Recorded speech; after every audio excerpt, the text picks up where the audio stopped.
Chandgad ST. आगाराच्या गलथान कारभाराकडे कोण लक्ष देणार? नमस्कार. दिव्य बेळगाव चंदगड लाईव्हमध्ये मी अनिल दुबजाळे आपले सर्वांचे स्वागत करत आहे. आज एका महत्त्वपूर्ण विषयावर बोलायचं वाटते. विषय असा आहे, चंदगड आगारचा गलथान कारभार. काल रविवार दिनांक 26 मे रोजी मी विचित्र अनुभव घेतला. माझ्याबरोबर बरेच प्रवासी होते, त्यांचाही तो अनुभव आहे.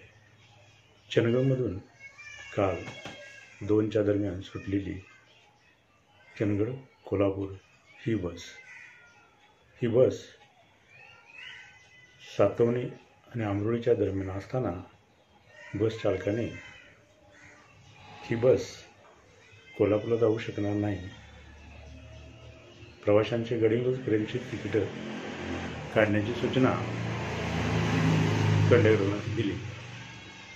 या बसला महिला कंडक्टर होत्या. त्यांनी तशा प्रकारे सूचना ही तुम्ही नागेनवडीमध्ये करणे गरजेचे होते असे सांगितले.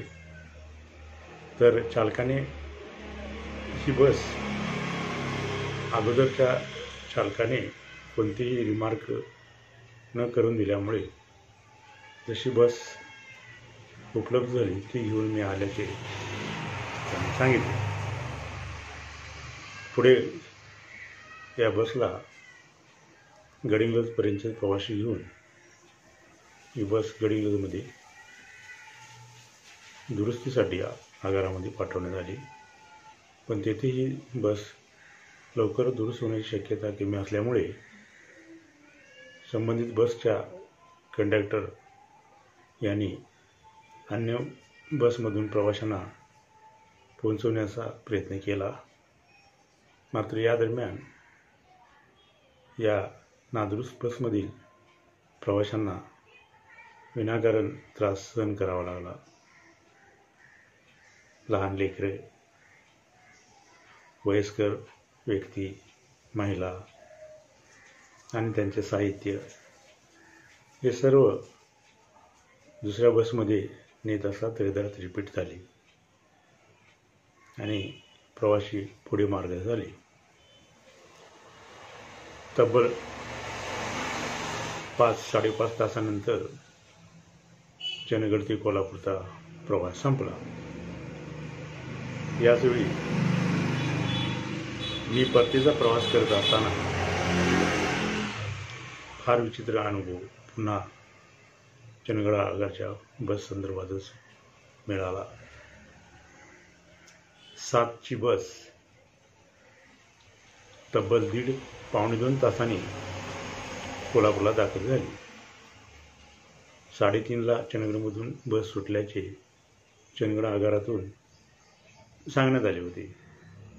कारण का साधारणतः मी बस स्टँडला 6:45च्या दरम्यान पोहोचलो होतो. तर तेथील चंदगड मार्गावरच्या प्रवाशांनी सांगितले की 4 वाजल्यापासून दुपारच्या अजूनपर्यंत चंदगडला जाणारी एकही बस नाही. मुळातच बस नाही, त्यामुळे प्रवासी खचाखचून भरले होते. गडिंग्लज मार्गावरील काही प्रवासी गडिंग्लज बसमधून जात होते. मात्र चंदगडच्या प्रवाशांना गडिंग्लजला उतरून तिथून पुढे काय हा प्रश्नचिन्ह असल्यामुळे बहुतेक प्रवासी कोल्हापूरमध्येच बस स्टँडवर थांबलेले होते. त्यामध्ये वयस्कर व्यक्ती, महिला, लहान लेकरं असे अनेक प्रवासी होते. त्यामध्ये एका तरी महिलेच्या पायावर शस्त्रक्रिया झाल्यामुळे 4 वाजल्यापासून ती महिला आणि तिच्यासोबत पुरुष तिष्ठत थांबले होते.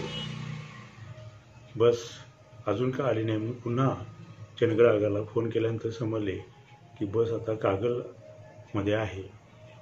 कागलमधून कोल्हापूरला येण्यासाठी या बसला जवळजवळ 40 मिनिटे लागली आणि अशा प्रकारे ती बस येऊन पोहोचली.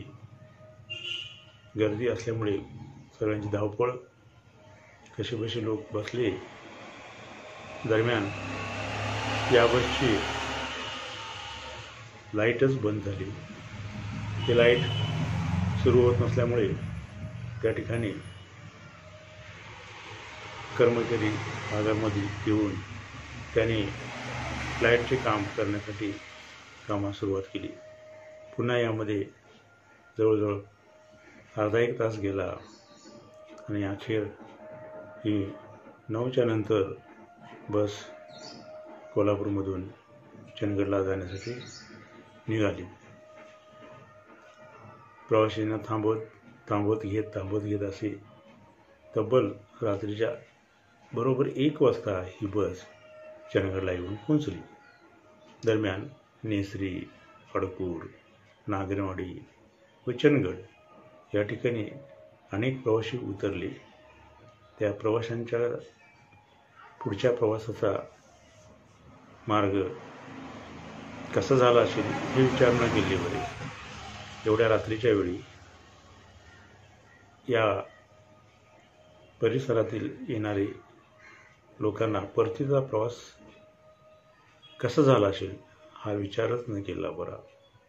एवढ्या रात्रीच्या वेळी उदाहरणार्थ नागरेवाडीच्या आसपासचे जर प्रवासी असतील तर त्यांनी जायचं कसं? अडकूरमधील प्रवासी असतील आसपासचे त्यांनी जायचं कसे? चंदगडमधील प्रवासी असतील त्यांनी आजूबाजूच्या गावाला जायचं कसं?